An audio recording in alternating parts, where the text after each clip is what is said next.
ಅರೆ ಕಡಿಮೆ ಹಾಕು ಆದ್ರೆ ಅಸಲಿ ಹಾಕು. MDH ಕಾಶ್ಮೀರಿ ಕೆಂಪು ಮೆಣಸಿನ ಪೌಡರ್.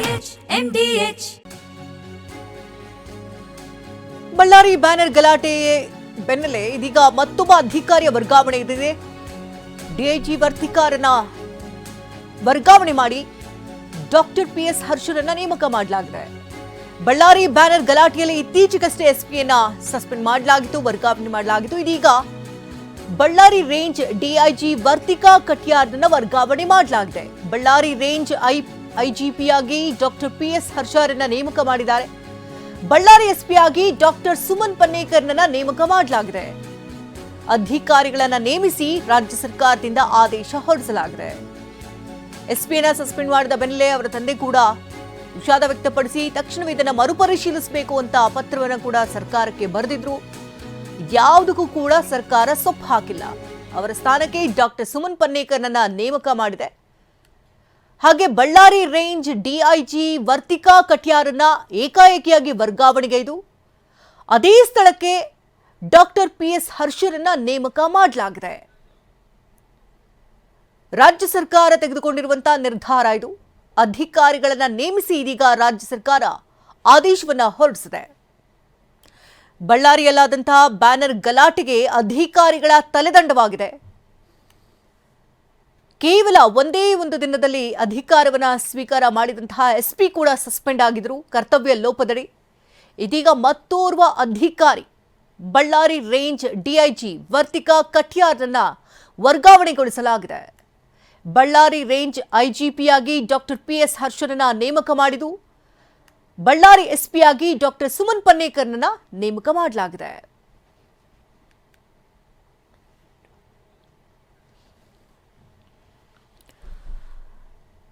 ಬಳ್ಳಾರಿಯಲ್ಲಿ ಆದಂತಹ ಬ್ಯಾನರ್ ಗಲಾಟೆ ರಾಜಕೀಯ ತಿರುವನ್ನ ಕೂಡ ಪಡೆದುಕೊಂಡಿತ್ತು. ನಂತರದಲ್ಲಿ ಹಲವು ಅಧಿಕಾರಿಗಳನ್ನ ಕೂಡ ಸಸ್ಪೆಂಡ್ ಮಾಡ್ತಾ ಬಂದ್ರು. ಇದಕ್ಕೆಲ್ಲ ಮೂಲ ಕಾರಣವೇ ಅಧಿಕಾರಿಗಳು ಸರಿಯಾಗಿ ಕೆಲಸವನ್ನ ನಿರ್ವಹಿಸಿಲ್ಲ, ಕರ್ತವ್ಯ ಆರೋಪದಡಿ ಲೋಪದೋಷಗಳು ಕಂಡು ಬಂದಿದೆ ಎನ್ನುವಂತಹ ಹಿನ್ನೆಲೆಯಲ್ಲಿ ಅಧಿಕಾರಿಗಳನ್ನ ಸಸ್ಪೆಂಡ್ ಮಾಡಿದ್ದಾರೆ, ವರ್ಗಾವಣೆಗೊಳಿಸಲಾಗಿದೆ. ಇದೀಗ ಮತ್ತೋರ್ವ ಅಧಿಕಾರಿ ಬಳ್ಳಾರಿ ರೇಂಜ್ ಡಿಐಜಿ ವರ್ತಿಕಾ ಕಟ್ಯಾರನ್ನ ವರ್ಗಾವಣೆಗೊಳಿಸಿದ್ದಾರೆ ಏಕಾಏಕಿಯಾಗಿ.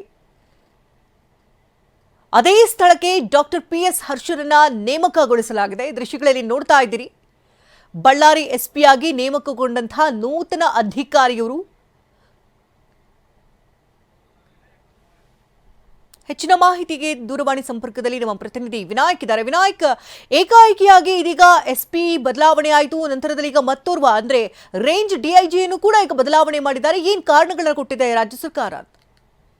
ಖಂಡಿತ ಶಕುಂತಲಾ, ಏನು ಅಂತಂದ್ರೆ ಈಗ ಘಟನೆ ಸಂಬಂಧಪಟ್ಟ ಜನವರಿ 1ನೇ ತಾರೀಕು ಬ್ಯಾನರ್ ಗಲಾಟೆ ಸಂಬಂಧಪಟ್ಟಂತೆ ಏನು ಕಾಂಗ್ರೆಸ್ ಕಾರ್ಯಕರ್ತನ ಗುಂಡಿಗೆ ಬಲಿಯಾದ, ಆ ಸಂಬಂಧಪಟ್ಟಂತೆ ಅವತ್ತು ಪೊಲೀಸ್ ಇಲಾಖೆ ಅಲರ್ಟ್ ಆಗಿರ್ಲಿಲ್ಲ, ಸರಿಯಾಗಿ ತನಿಖೆ ಮಾಡಿಲ್ಲ ಅನ್ನೋದು ಸಾಕಷ್ಟು ಆರೋಪ ಇತ್ತು. ಏನಂತಂದ್ರೆ ಅವತ್ತು ಕೇವಲ 2 ಕಾನ್ಸ್ಟೇಬಲ್ಗಳನ್ನ ಘಟನಾ ಸ್ಥಳಕ್ಕೆ ಕಳಿಸಿರ್ತಾರೆ. ಹೀಗಾಗಿ ಸಾಕಷ್ಟು ಕ್ರೌಡ್ ಕೂಡಿದ್ರಿಂದಾಗಿ ಅದನ್ನ ನಿಭಾಯಿಸಲಿಕ್ಕೆ ಆಗ್ಲಿಲ್ಲ. ಅವತ್ತು ಜನವರಿ 1ನೇ ತಾರೀಕು ಈ ಹಿಂದೆ SP ಡಾಕ್ಟರ್ ಶೋಭಾರಾಣಿ ಇರುತ್ತಾರೆ ಬಳ್ಳಾರಿಗೆ. ನಂತರದಲ್ಲಿ ಅವರಿಗೆ ಪವನ್ ನಜೂರ್ ಅವರು ಅಂದ್ರೆ ಅಧಿಕಾರವನ್ನು ಅವತ್ತೇ ಸ್ವೀಕಾರ ಮಾಡ್ತಾರೆ. ಹೀಗಾಗಿ ಅಧಿಕಾರಿಗಳು, ಪೊಲೀಸ್ ಅಧಿಕಾರಿಗಳು ಆ ಸಂದರ್ಭದಲ್ಲಿ ಬ್ಯುಸಿ ಆಗಿರ್ತಾರೆ. ಒಂದ್ ಕಡೆ ಡಾಕ್ಟರ್ ಶೋಭಾರಾಮಣಿ ಅವರಿಗೆ ಬೀಳ್ಕೊಡುವ ಸಂದರ್ಭ, ಮತ್ತೊಂದು ಕಡೆ ಪವನ್ ನಜೂರ್ ಅವರನ್ನ ಸ್ವಾಗತ ಮಾಡಿಕೊಳ್ಳುವಂತಹ ಕಾರ್ಯಕ್ರಮ. ಹೀಗಾಗಿ ಜಿಲ್ಲೆಯ ಎಲ್ಲಾ CPIಗಳಾಗಿರ್ಬೋದು, PSIಗಳಾಗಿರ್ಬೋದು ಎಲ್ಲರೂ ಕೂಡ ಬಳ್ಳಾರಿಯ ಸಿಪ್ಕಾನ್ ನಲ್ಲಿ SP ಬಂಗ್ಲೂರಲ್ಲಿ ಬ್ಯುಸಿ ಆಗಿರ್ತಾರೆ. ಇಲ್ಲಿ ಬ್ಯಾನರ್ ವಿಚಾರಕ್ಕೆ ಗಲಾಟೆ ಆರೋಪ ಆಗಿರುತ್ತೆ, ಆದ್ರೆ ನಿರ್ಲಕ್ಷ್ಯ ಮಾಡ್ತಾರೆ ಸಂಪೂರ್ಣವಾಗಿ. ಹೀಗಾಗಿ ಇದಕ್ಕೆಲ್ಲವೂ ನೇರ ಹೊಣೆ ಪ್ರಮುಖವಾಗಿ ಪೊಲೀಸ್ ಇಲಾಖೆ ಅಂತ ಹೇಳಿ ಪವನ್ ನಜೂರನ್ನ ಸಸ್ಪೆಂಡ್ ಮಾಡಿದ್ದಾರೆ. ಇದೀಗ ವರ್ತಿಕಾ ಕಟ್ಟಿದವರನ್ನು ಕೂಡ ಬೇರೆ ಕಡೆ ಟ್ರಾನ್ಸ್ಫರ್ ಮಾಡಿರುವಂತದ್ದು. ಧನ್ಯವಾದ ವಿನಾಯಕ್, ತಮ್ಮ ಡೀಟೇಲ್ಸ್ಗಾಗಿ. MDH ನ ಕಿಚನ್ ಅಲ್ಲಿದ್ರೆ ನಾವು ಎಲ್ಲವನ್ನು ಮಾಡಬಹುದು. ಬೆಂಗನ್ ಕಾ ಬರ್ತಾ, ಆಲೂ ಗೋಬಿ, ಭಿಂಡಿ ಮಸಾಲಾ, ಇನ್ನೂ ಬಹಳಷ್ಟು.